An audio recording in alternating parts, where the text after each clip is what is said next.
Okay, welcome everybody. So we're back and we're going to talk about effective teams today. So how many people were able to read this article on effective teams from the New York Times based on some Google research? So let's type in yes or no. I won't be offended. Just gives me a sense of, okay, I got a what article? Okay, so that's a no. Um, Okay, all right. So I see very people saying skimmed it. Yeah, it's not like the kind of thing that you have to read and get every single word. It's different than reading a calculus textbook. Um, but it's good for you to read a diverse set of articles. So maybe after this lecture, you'll be intrigued and go back and read it. It doesn't take very long. So this article came out of, for those who didn't read it, this article came out of some research that Google was doing to try to figure out what made some of their teams a lot more high performing than others. Google's a very data-driven company. Okay, so its founders believe in analyzing things quantitatively. So they try to measure not just how well their products work, but basically how well their company works and constantly optimize it. So they wanted to know, why are some teams more effective than others? And obviously it's partly correlated to the quality of the engineers or employees on those teams, but that didn't explain it all. So they did a whole bunch of research, which this article talks about, to try to figure that out. And the answers of what worked and what didn't were interesting. They looked for a lot of trends on, maybe it's you need a strong leader, maybe you need consensus, maybe it's some particular technical skills. So they looked for all those things. They didn't really find any of that. They found teams that had strong leaders, teams that actually didn't have strong leaders, that did things by consensus, and so on. Teams that were very deadline driven, teams that weren't very deadline driven, etc. What they did find that was quite constant across their highest performing team, though, was that people on those teams tended to speak about the same amount. Not exactly, and that looks to be more of an kind of an output than an input. Basically, the members feel valued. They feel comfortable. It's a high trust environment. They all feel that they're engaged, so they all tend to talk. There isn't one person who tends to dominate the conversation. There aren't several people who've kind of withdrawn. They're all engaged. They all talk. They feel trusted. They feel respected. And on average, those teams had high social sensitivity. They were better able than average to read the emotions of the other team members.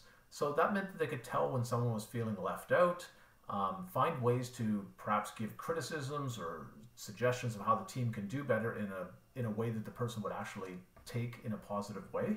There's an art to giving feedback. You try to give feedback in a way where it's going to have impact, not where it just makes you feel like I needed to get that off my chest. So people with higher social sensitivity are better able to adapt to that.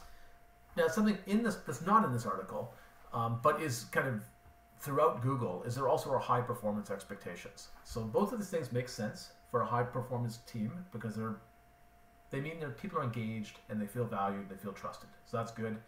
And the team members know how to give each other feedback and how to work together. Now you could try, there's a danger of what I just said and of this article. You could say, well, okay, so to be a high performing team, we just have to make sure we all take turns talking and we have to be really nice to each other. Okay, so we think about how the other person's feeling, we're very polite. Good things to do, but it's not enough. You also have to have high performance expectations because you don't have a team that just everybody's very nice, very polite, but also doesn't really care if anybody gets anything done because that's not a high performing team. Google has a very high performance culture. They measure their employees, they evaluate their employees, they hire strong employees, they challenge each other. That's kind of a given across these Google groups, which is an important thing too. Okay, so Ken, did you read this article? Did you have any thoughts on it? Yeah, Vaughn, I read through most of it, and the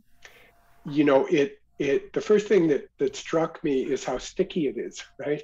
The journalist, the New York Times journalist, starts with this story about this woman who has a very mixed experience, has had mixed experiences with teams, who then finally ends up in this Project Aristotle at Google. And so there's a very concrete story that brings us into the experience. And there's a certain amount of credibility. The study itself, Project Aristotle, is laid out as a fairly comprehensive study that was conducted over a period of years. And so all of that lends credibility to the findings. And it seems to make good sense that they would find that it's very important that team members trust one another in order to take risks, in order to think in new and kind of bold ways and make bold discoveries. There has to be a sense that everyone's supported, and this idea that you don't leave your personality at home when you come to work. So that emotional intelligence is clearly part of the challenge here, and an important part of creating a team dynamic that's going to be productive. And so all of that seemed to make good sense, and particularly, as you say, Vaughn, in a high performance environment, it's often difficult to get that sense of trust, right? Because people inherently competitive often, and so this finding is very kind of positive in terms of what it says about the value of social sensitivity. All really good points. And you're right, it's a good example of made to stick. So what I'm going to do, so thanks, Ken. I'm going to put everybody in a breakout room, which is always a risky thing these days for us because we've had a few issues this course with breakout rooms. I'll put you in breakout rooms and talk for not too long, maybe 3 or 4 minutes, about what you think make effective teams. Pick 3 characteristics. When you come back, type them in the chat. So what do you want for your team? What's going to make it work well? And let's see if I can get this to actually obey me here. Okay, there we go.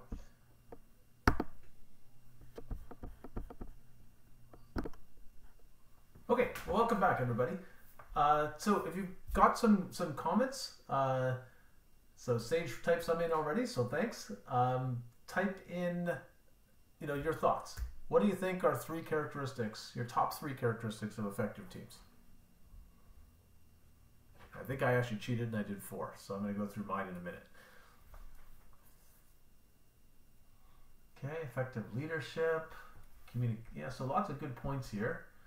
See, lots of communication, open to communication, cooperative, equal participation, respect and synergy, understanding of mutual goals, friendly, helping each other, being accountable, transparency, openness, aligned visions, supportive environment,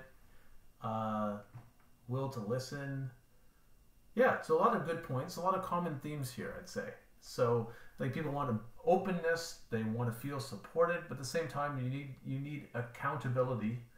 Turns saying enthusiasm, and you're right. So teams kind of need both those things. To get the best out of people, they need to feel belonging, they need to feel trusted, they need to feel valued. They need to be open. So you can't do that just by, you'll never raise issues. And you need accountability. You need to actually keep things going. So, Nelson's saying trust is the big one. So yeah, trust underlies all high performance teams. I completely agree. So these are all good points. Let me share my top 4. So open discussion. So this lines up with what lots of you said. So don't let things fester. Tell it like it is. This often is, it's hard for all people. I find actually it's interesting that I think it's particularly hard often for students because you're earlier in your career. I guess it's a learned skill that you have to discuss things if you want things to get better on anything. You want the team to work better, you want the project to be better, etc. You have to be able to discuss it. So that's something that never gets incredibly easy, but gets easier, I think, with experience. And so don't let things fester. Talk about it, but be constructive. So every year I will have some teams that approach myself, and Dr. Tallman has some that approach him, where some team member has perhaps not been carrying his load throughout the course, and another team member now just can't take it anymore. But it's been going on for 2 months, and they still haven't talked to the team member. They just want to talk to us about it. So you don't want to do that. That should never have been allowed to fester that way. Okay? Be constructive, though. There's a style, people don't really like being told negative feedback. So you think, okay, how can I make this as constructive as I can so that hopefully the feedback is taken in the right spirit? Accountability. So I saw this as a common one too. Take responsibility if you're a part of the project, own your mistakes, find a solution. So a common challenge with teams is if you think someone else will do it, right? You're not going to do that part, it'll just happen. So a key part of managing a team is how do you get everybody to own pieces, take accountability for them. Transparency. So I saw this as well. You want to have a culture where people openly share what's going on. So, and trust obviously helps with this. So you don't want to hide, you don't want to evade, you want to be honest and transparent about what's happening. And yeah, that was basically my last one, which trust makes open communication much easier. It makes transparency natural, and it makes you want to be accountable. You don't want to let your teammates down. So I think that my top ones lined up a lot with what you guys had. Ken, anything you want to add to that? No, I think that these are kind of the main points for all of us. And the one thing I added in the chat is showing appreciation to teammates, that show that you appreciate their contributions, that you notice, that you recognize, and that makes everyone feel that much better, right? Yeah. And so I would say that's something to keep in mind. Yeah. I see a comment from Zian about how do you know if saying something will make it better or if it'll ruin the group dynamic. So you always think before, what am I going to say? So let's say you're just slightly annoyed because, I don't know, one of your teammates didn't give you as much pizza as you thought you deserved. You think you took an extra slice of pizza when you guys all went out to dinner? Well, that might be something you just let go because you go, this is not really a big ongoing problem. I don't want to undermine the group dynamic by doing that.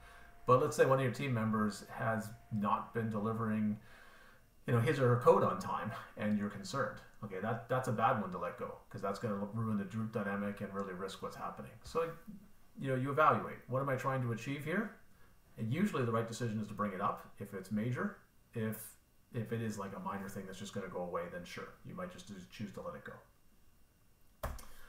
go. Okay, so team status meetings. So your status meeting is part of how you create transparency and accountability. It's a habit. So you're going to have 2 status meetings per week, one with your CI and one with your TA. This is typical of how things are run in industry. You usually have a weekly team member meeting, or sometimes with some agile techniques, you have a short meeting every single day. But basically, a meeting every week is kind of about the minimum. That's what you're doing in this course. You should have written status. You shouldn't come in just verbally describing what's going on, especially if your meeting is once per week, which is what we're doing. So we want that status written. We want it electronically accessible. So we're using Wiki. There's nothing magic about Wiki, but it's basically a widely used, easy to edit web page that everybody can get at. And you want your meetings to be efficient. So you've got written status, you're ready to discuss what's going well, what's going poorly. Those good meetings help make your team better. You live transparency and accountability by doing things like giving a concise statement of what's done and not done. And you create clear ownership of tasks. So you want a single person to own various tasks. You start off with this amorphous task of our team as a group will complete this project. But that is so vague, while it is your overall goal, that it's not going to drive much behavior by any one person. So your project management for each of your milestones is to drive those overarching goals down to what does each person do. And we're going to talk about this throughout this lecture. You don't have to make a complete plan, but you have to say for the next few days at least, what is each person committing to get done. And so you want to see a single person owns a task, and you want to see there's a target completion date. You might not hit that target completion date, but the action of thinking what is the target completion date is important to drive some accountability, some deadline pressure. Leverage your CI and TA's expertise. They have experience in project management, in delivering things, in running teams. Ask them questions, learn from the expertise. Okay, so the team wiki is your memory, your team's electronic memory and your to-do list. So what do you put on it? So you put your key data on it. Maybe how well your program's working, how many functions in milestone 1 are currently working and how many are not, and so on. You want to put on what are you doing next, so your immediate next actions with, as I said, target dates and owner for each thing. So every person knows what he or she is supposed to be doing and what the group expectations are. And you discuss this, right? So there shouldn't be one person just saying, here are all the target dates. People have to buy into it. They have to say, yes, I believe I can get it done by that date. And you want to not just write down what are the target dates and owner, but also write down what happened. So what's done, and was it done by the person we assigned it to, or do we have to reassign it? Was it done on time, or was it delayed? That's not to be punitive. It's not a huge deal to miss certain targets, but you are tracking,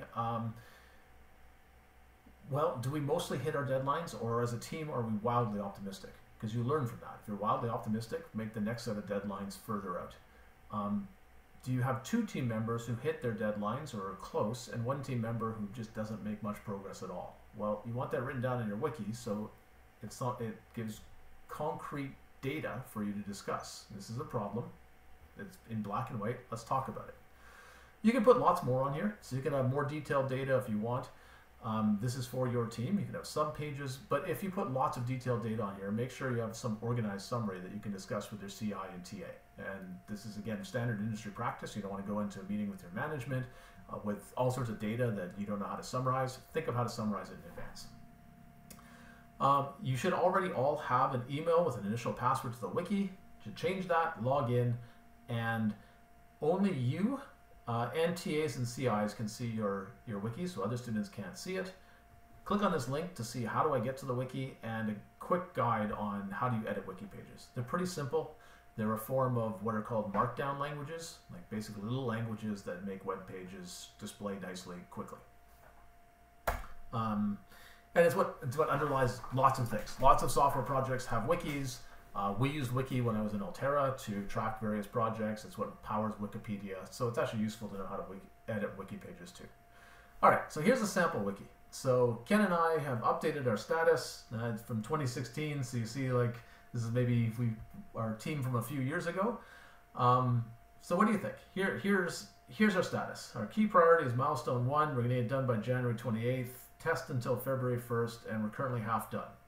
And at the same time, we're working on written document 0, and we're almost done. We're going to finish our written document 0, each team member, by Friday and submit. Okay, so what do you think? So just type any comments you have into the chat. Do you like it? Do you not like it? A portion of your grade on milestone 1 and future milestones is how you manage the project. So your TA and CI are actually going to be looking at this wiki and how organized your meetings are and evaluating how well you run the project. Okay, so I see Maggie saying, yeah, maybe include specific tasks for each team member to avoid ambiguity. So it's pretty vague, right? I mean, I just said I'm working on milestone 1, we're working on it as a team. I don't know what Ken's doing. I don't know what I'm doing.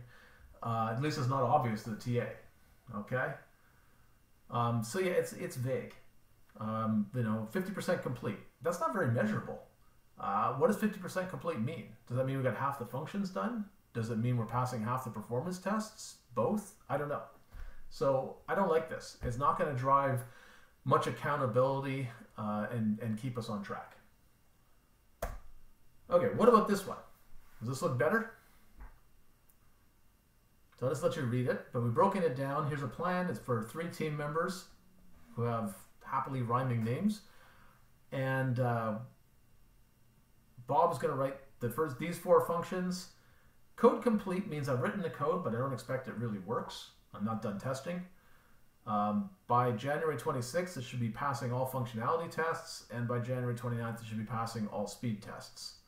Okay, and Bob should not only write these functions, he should write anything that's needed in load map to make them fast enough. Okay, Rob's going to write the other functions, kind of similar. Cobb is going to write some other functions and make sure we have no memory errors.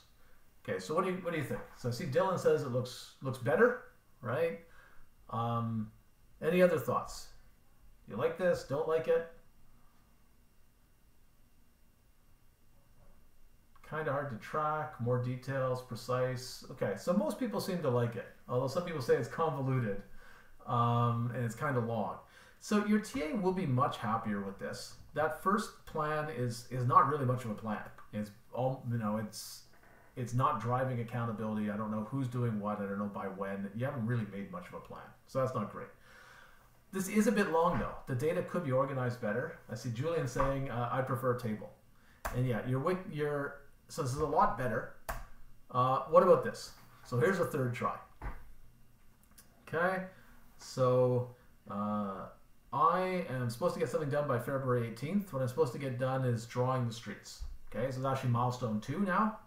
You have to draw things, and it actually is tracking how, is it done or not. So it says it's late, and in fact, there's no progress as of February 19th. So we're 1 day past the due date, and still no progress. Ken, on the other hand, has actually got all sorts of things drawing. It's got them fully tested. He meets the redraw time targets, etc., and it's completely done. Okay, so this is what he set out to do. He was going to draw many other things for milestone 2, and his due date of February 17th means it's fully tested and it hits response time targets that have been written down. And Abid, our third team member, is going to revamp the navigation buttons, the user interface. Okay, and he's got 3 of the 6 buttons done. And there'll be a bunch more tasks in this table I'm not showing you. Okay, so so Ziad thinks, yeah, it's a lot more organized. Yeah, it is more organized. So this is better. A nice table can clearly track things. We've also got a few words down here flagging a key risk. The key risk is me, right? So it's polite. Doesn't say Vaughn is an idiot, but Ken's making sure, hey, okay, you missed your February 19th due date, and does not clearly got anything done. So he's doing a clever thing here. Basically, he's met with me. We've agreed to revise the due date to February 22nd because we missed it, and that happens. Or I missed it, and that happens. But he's also coming up with a backup plan. If it's not done by February 22nd, he's worried that I'm gonna basically tank the team. So on February 23rd, Ken is gonna basically take over this task. So this actually happens all the time in projects. I'm not carrying my load. Maybe I'll pick up the pace. So you want to track what's happening, make it clear to me, to the team, discuss it with me, make it clear to the TA. I haven't been getting everything done. Give me a chance to recover. But if I don't, the team has to take action to make sure that the project's not a disaster. But it's all very clear, very transparent. So what do you think? So I see Julian saying no trust. I actually disagree. So the thing you have to be careful of, well, I mean, it does indicate that my teammates probably don't fully trust I'm going to get this done. They need a contingency plan. But it's based on some reality. And it does actually happen that you often will have someone who's just, for all sorts of reasons. Maybe you've given the person too much work. Maybe the person can't keep, they're struggling to understand the complexity of it. It's hard to say. But it's actually a really bad idea to just say, well, we'll just leave it we'll leave it alone, and the due date's coming up, and if the person doesn't get it done, it doesn't come together, it'll just be a disaster. That actually happens in this course fairly often. It'll happen definitely to some teams. Basically, there wasn't a good risk mitigation strategy, okay, and there wasn't. There basically wasn't enough open discussion about what happens if this isn't done on time. There's been a repeated pattern of slippage, and there wasn't a contingency plan. So you want to make both those things. Okay, so Ken, I think it's fair. You're being quite factual with me. Also, do you think it's best that the first time I see this is when I'm meeting with the TA and Ken? That I see, we're going to reallocate the task to Ken if we don't get it done. Should I see that the first time that the TA sees it as well? So, no. I mean, that wouldn't be the right way to do it. So, Ken, would you talk to me about this in advance, about your concerns that, this is behind? Yeah, no, for sure, Vaughn. And one thing I just noted in the chat is that this is important detail to include in the team charter, so that from the beginning of the project, the team has come to some kind of an agreement about how to deal with missed deadlines. So when it comes up, it's something that the team has already agreed on. Yeah. And everybody lives by this. I mean, I remember one of the last meetings I had at Altera, I was going to leave in a little while, was with the CEO and the senior engineering staff, and I said, we're behind on this chip project, right? He asked for an overall status, and I said, we're behind. In my opinion, we have to drop features and refocus, or we're going to miss our deadlines. And it was interesting. No one wanted to say that, but as soon as I said it, everybody chimed in saying, yeah, we agree. So if you can build a culture where you live by your own rules, you don't just write down your teammates didn't get this done by that date. Everybody does it. It's just part of your culture. It's not a confrontational or bad thing. So, okay, so this is good. It's got measurable milestones. It's got owners. It's got target dates. The table organizes it better. We've highlighted some key items and actions. And this is now, maybe this won't happen to you, but there's a possible performance problem with me, but it's been made clear to the whole team, me, everybody else, and the TA can see it too. And it's going to be an ongoing discussion. Okay, so let's talk a little more about project management. So, which kind of goes hand in hand with how you build a good team. So there are two kind of extreme forms of project management people talk about. One is waterfall development, which you saw a lot of in APS 111, 112, unless they've changed it. So waterfall development, basically the idea is that it kind of proceeds in a cascade. You get requirements and you write a document. What is our product supposed to do? You design your product. So you get kind of a high-level design. So this might be our software architecture. What's the big picture of how the software is going to fit together? Then we move to implementation. So we get that right. Then we move on to implementation. So we actually write the software. Then we verify. Then we move to maintenance. And the whole motivation for this is that if we could figure everything out in advance, like exactly what we're doing and is required, it's a lot cheaper to change product requirements before we've built anything. We haven't decided an architecture, we haven't built the software, so this would be great to just figure out the right product requirements in advance. So do as much as you can early because changes will be cheap. So lots of upfront planning, proceeds through phases from concept to detailed implementation. Originally developed for kind of more manufacturing style projects, but also used heavily in software. Okay, option 2. Again, an extreme, there are blends of these things, is iterative or agile development. These kind of mean the same thing. They're synonyms. So here what you do is you come up with an idea and you rapidly try to get a prototype. So you have some requirements, you hope they're right, but maybe they're not. You build a prototype, you quickly test it to see how well it works, and you refine the prototype. And this test and evaluation ideally includes getting it all the way out to the customers. So you send them the prototype. Maybe not every customer, but at least some lead ones, and they test it, they tell you what they think. So you can refine it and go all the way back around. Okay? So this lets you plan. So you still do some planning. You don't say, okay, I won't do any planning, I'll just start coding at random. I don't even know what the product is. You do some planning, but you do it quickly, put a time limit on it. And you kind of know what you're going to do, the initial steps, the next steps, you know what they are, but the later plan of how you're going to finish the product is more coarse. It's not as detailed. Okay? Okay, so I'm going to put you in breakout rooms. I'd like you to think about the strengths and weaknesses of each of these. And, what is your team like better?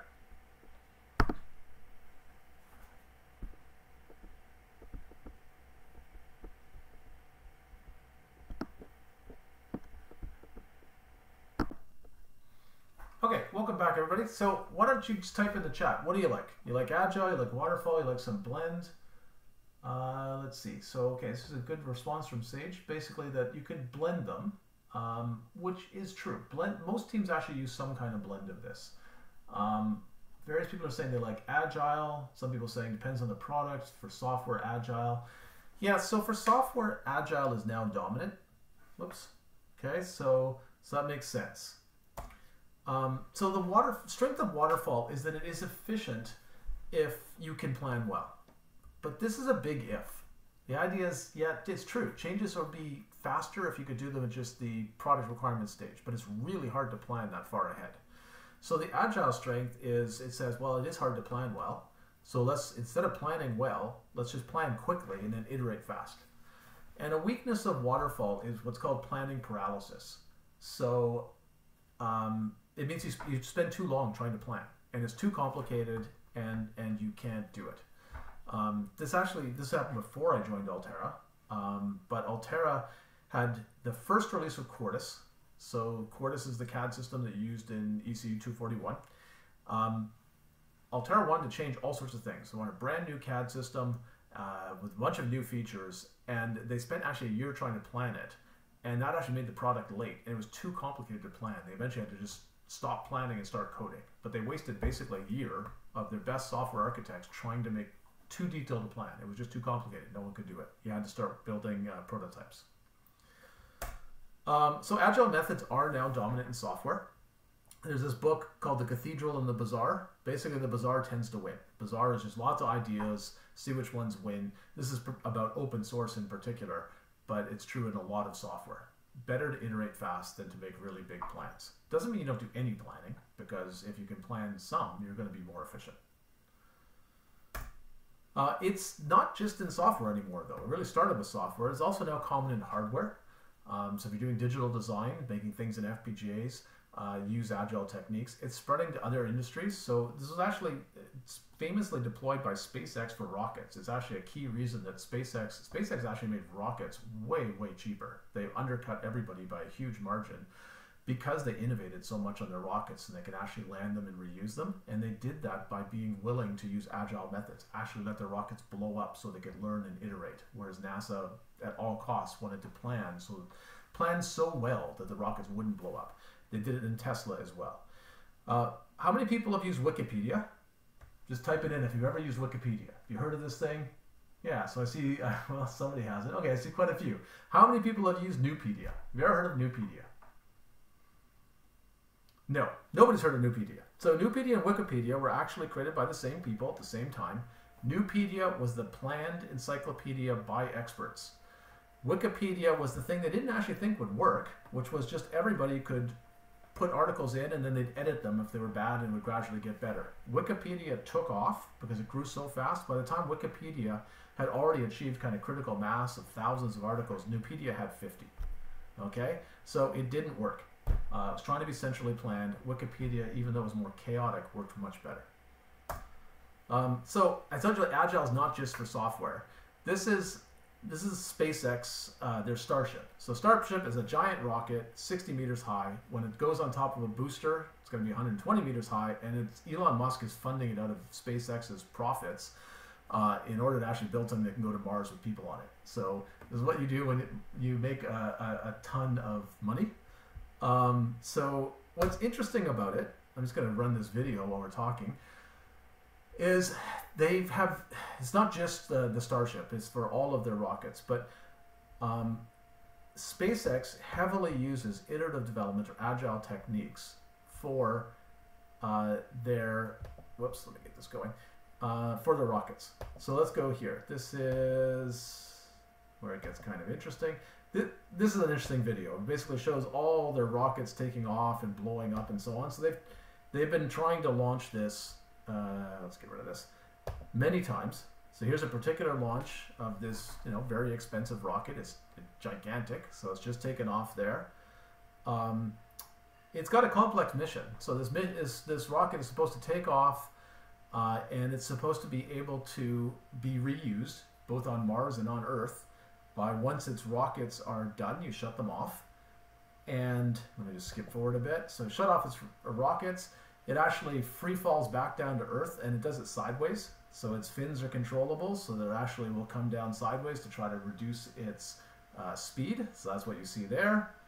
So it's kind of body surfing through the atmosphere, comes back down, gets close to the Earth, actually uses its rockets to rotate and stop and land on the landing pad so you can reuse the rocket.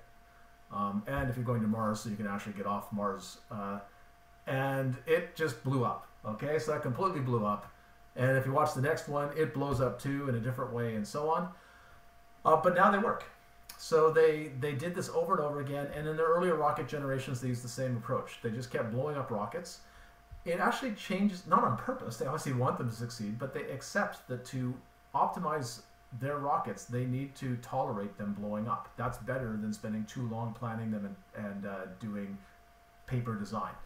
And their manufacturing is actually optimized for prototype cost, not mass production cost. They basically know they're going to have to make multiple prototypes, so their manufacturing is optimized for that, so they can do it faster.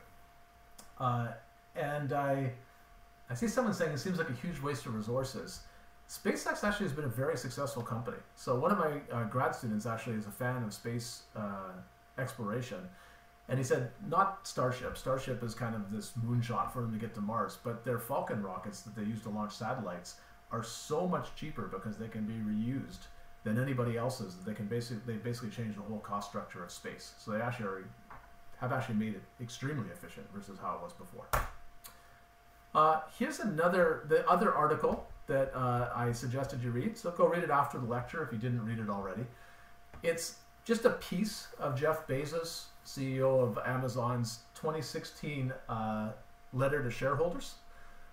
And he talks about something which is not just his idea. This is some people attribute it to Andy Grove, former CEO of Intel.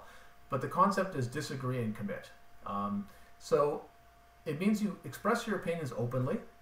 So you have a team. They're not all yes men and yes women where they try to figure out which way the boss is leaning or most people are leading and they just go with that. They all say what they think. And so there's open discussion. But at some point, there's a decision made. And now everybody has to commit and try to make it work. That doesn't mean you keep going forever. If it's clear you've made the wrong decision, when new data becomes available, it's obvious it's not working out, then you can course correct. But you don't need to achieve consensus on everything. And Jeff Bezos argues that this has been key to Amazon's ability to move fast, and that fast is more important than perfect. So he wants to use Agile to make decisions. Take a shot at it, try it, change it if it's wrong. Sounds obvious, but it actually is very often hard in a team and in a company. If you always need full consensus, everybody agrees, it's too hard to make changes. You kind of default to inertia. You just don't change anything. And it actually exhausts your most innovative people. So in your project, it's bad. In a company, it's really bad because your most innovative people, they're change agents, they've got new ideas, but if it's too hard to get those ideas through, they either give up or they go somewhere else. So this is a technique to make a whole company more agile. And it's good to use in your team as well. Okay, last project management principle that I encourage you to use is to set measurable milestones. So I suggested you assign tasks to people, you make them accountable by tracking how's it going. It's very important things be measurable. So this is a hypothetical project where over time I'm showing how much of the project is done. And this blue line is if I don't set any milestones. I just say at the end the project will be done. Maybe it's a project that takes 9 months. This actually comes from a real project I did at my startup. And if you do that, what's going to happen is everybody feels pretty good initially, and at some point it becomes obvious the project's kind of late, and everybody starts working harder. They start throwing features out to try to hit this deadline, but it's too late, right? They're working too hard, they're throwing too many things away. If you set measurable milestones, by this point we will have these features working. By this point we'll have these features working. By this point we'll have that performance. You spread out the deadline pressure. It's measurable so you can't fool yourself. Like either you have those features working or you don't. If you don't have those features working, then you need to figure out what you're going to do to get back on track. Maybe you need to simplify things, focus on the key features. Maybe you need to add people. It's your choice, but at least you see it coming. It keeps you honest. In this course, that's why we've set 4 milestones for you. We've basically set the big milestones because it's hard to, if we just said by the end of this course you have to have your project working, most teams would really struggle with that because it's a bad project management technique. Within those 4 big milestones that we've given you, try to set your own interim milestones. So you're setting tasks for people, also set measurable milestones for the team. Like we will pass all the functionality tests by this date, and then we'll pass all the performance tests by that date, and we will beautify our code by this other date. You're spreading out the deadline pressure. Okay, so in the last few minutes I want to talk quickly about coding in a team. You want to code productively in a team. So far in your career, you've been coding by yourself. So now you want to work efficiently as a team. So you want parallel development where you have multiple team members working at once, but you don't want to waste each other's time. You don't have conflicts where you both coded something, it doesn't work together. You don't want to block each other. Okay, and there are lots of horror stories about software projects that go off the rails because people get in each other's way too much. There's a famous book by Fred Brooks, which is about a mainframe operating system written years ago by IBM, where it was late, and the IBM executives kept asking, how do we, how many more man months do we need to complete this? And if that was, some particular number, they'd say, well, we need it to be faster, so we'll throw more people on it. And the more people they threw on it, it didn't go faster, it went slower. So you have to watch for this, where more people can spend too much time communicating and getting each other's way. Okay, so how do we do this? Okay, so I'm going to skip the breakout room in the interest of time. I'm just going to tell you some of my ideas. So my advice is discuss the functions that you're going to complete in a team. Or here's a possible way you could do this. You choose an implementer for each milestone 1 function. So you split across, milestone 1 is actually pretty easy to split up. Okay, so you have this discussion, look, we've got about 14 functions to write. Who's going to write what? So split them up, you can divide the work. When a function works, a person should commit it and push it, so now the teammates can see it. As you're making these lists of functions, you want to also think, well, which functions are easy and which are hard? If you just say 2 people take 5 functions, the last person takes 4, well, maybe some of those functions are a lot harder. So think about that. Also think about which functions are related. Some of them are fairly similar, so having the same person code both those is going to make it easier. That person's going to be more productive, probably share more code. So this is one approach you can do, divide everything up. Another approach you can do is probably a little more agile, is you divide up only some of the functions at the start, but you set a target of having those. So maybe you divide up just 2 functions per team member at the start, but you set a due date of these should be done in the next 3 days. And then you get back together and go, okay, now what's next? The planning is now easier. You only divided up a few functions, but you did it fast. So now you can have time to go back. Either one of these can work. If you're having trouble planning, then use this more agile approach. Okay, so how do we split up that functionality? So working in different files or functions is helpful. Okay, so we got 2 different features. If we put them in 2 different files, we can both work independently. Okay, and we should be pulling code frequently to get the other person's changes and pushing our code back once it works. Always commit, always test it, then if it works, we can commit it and push it.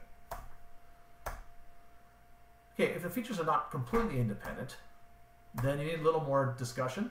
There's going to be some common code, and there's more chance for you to make conflicting edits in that common code, because you might both be editing it. So if your features have some relationship, they're going to have some common code, you need to do more discussion of who's going to do what and when, or you have a higher likelihood of having conflicts when you try to merge it back together. So this is called continuous integration, when you're constantly putting your code back, telling your team members to grab it, so do a pull, and checking if it all works together. It's much better to integrate repeatedly like this, do this continuous integration, than to do it at the end. Okay, so why do you want to do it? I just said this. If we don't integrate early, we might run out of time at the end. It also makes it easier to move tasks between team members. So if we have somebody who's off working on some big feature and he or she has not committed and pushed the code for a long time, just keeps saying, yeah, it's not done, it's not done. Maybe we're approaching the deadline and we really want to get somebody else involved in helping, but nobody else can even see the code. Okay, maybe the code's in such a broken state that it's not easy now to commit it and push it. You don't want to get into that state. Get the code to compile, even if it doesn't pass the tests, commit it, push it so your teammates can see it. Okay, so don't break the build. Breaking the build means if you commit some code that won't compile, now when your teammates pull it, they can't compile either. So don't do that. You can comment out parts of your code. Your code doesn't have to pass tests that never passed before. So it doesn't have to be done, but it just has to compile and not get in other people's way. All right, so that was splitting up who codes what. Second way you can work in parallel, so I'm going to go a few minutes over, sorry about that, is we can split development and test. So we could have Tony Stark developing new features, and we could have Batman testing and debugging. And that's actually the one place where even late in the project you can get gains by adding more people for testing and debugging. Testing and debugging is kind of massively parallel. If you've got a big project, a lot of people can simultaneously be testing it and finding problems. Okay, and the last thing you can do is pair programming. So pair programming is you've got one computer and two programmers. And nowadays you can do this over Zoom, so maybe you have two computers and two programmers, but they're linked by Zoom. So one person is called the driver. So that person's writing code, focusing on the details. And the other person is called the navigator. So that person's reading the code, giving feedback. And the idea is that person's focusing on higher level strategy. So, you know, one of the functions that you are writing in milestone 1 is about street names. That person could say, hey, what if no street name matches? It looks like it's just going to fall through and crash from your function. Then you got to consider that case. It's more effort to be the driver writing the code, so switch roles frequently. And that also means you should each have some Git commits. So it's fine to do pair programming in this course, but your TA is going to be looking at who committed what to Git. Not going to micromanage you, but expects to see some contribution from each team member. So you don't want to say, oh, I was always pair programming and I was always the navigator. I never wrote code. Make sure you're switching and you all each have some commits. Talk a lot, stop when you get tired. Okay? So a natural question is this productive? You got two people working on one piece of code. And studies have shown that you do write less code because you have one person writing it instead of two. But the code you write is actually higher quality. There's less debugging, fewer issues. So basically the mistakes that make into the code are kind of the mistakes that both of you would make. And that's a subset. It also helps a team become cohesive. It helps you understand you're working very closely together. You develop a team coding style. You grow the expertise of each other, so you're naturally kind of mentoring and you're building trust. It helps you learn how to read each other's code because you are reading someone else's code. So it's like a constant code review. What's readable, what's not. So most studies of this say that this is actually more productive for new teams because these gains outweigh the fact that you write less code. Or if there's one programmer who's not an expert. If you have two expert programmers, they've worked together a lot, then it's usually more productive for each of them to be coding at the same time. But in these other cases, which is actually where you are, pair programming is quite productive. And it's an easy way to get more work done as a team. Okay, so that is all I had to say. I'm going to stay on the line in case you have questions. Sorry for going a few minutes over.